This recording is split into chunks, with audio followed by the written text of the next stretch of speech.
Hello everyone! Today's Groveanory story is Chopsticks by Jon Berkeley.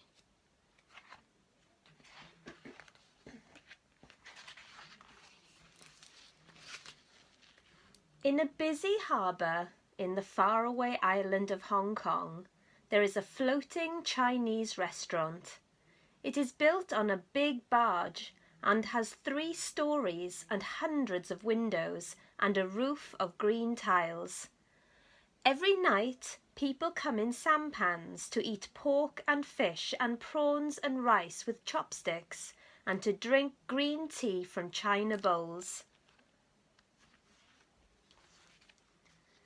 In this floating restaurant lives a small grey mouse called Chopsticks. Chopsticks comes out at night when all the people have gone home and moonbeams slant through windows. He scurries about looking for scraps of food that the cleaners have missed. At the entrance to the restaurant stand 2 enormous pillars.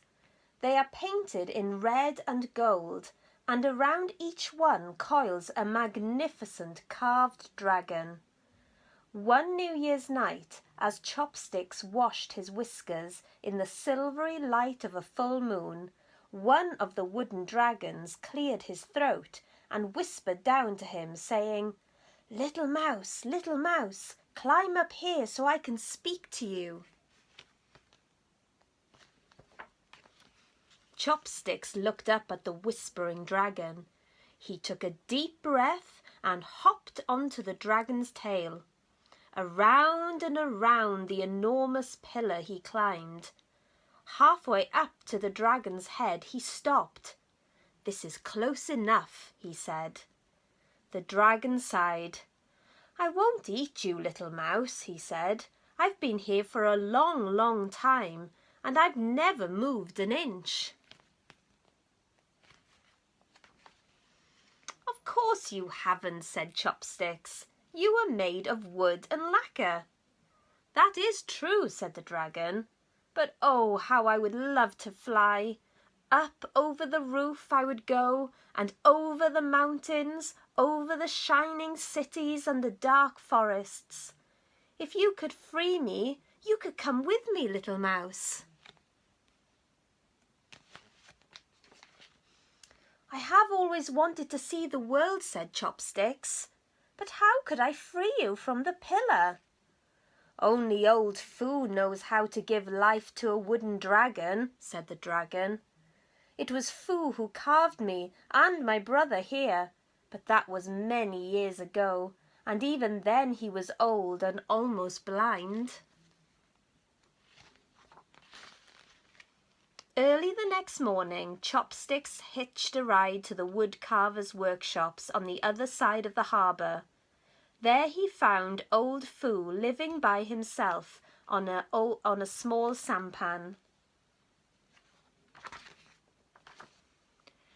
"Old Fu," he said, "I am Chopsticks the mouse, and I have heard you know how to bring a wooden dragon to life."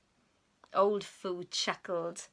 "You have come from the smiling dragon on the floating restaurant," he said. "I always knew that one would want to fly. He was the last dragon I ever made, and the finest of them all." Old Fu played a short tune on a small wooden whistle. The song of a blackbird was in his tune, and the sound of the water sighing around the sampan. He played it over and over until Chopsticks had learnt it by heart. "You take this whistle and keep it safe," said old Fu to Chopsticks. "The tune will only work when the moon is full."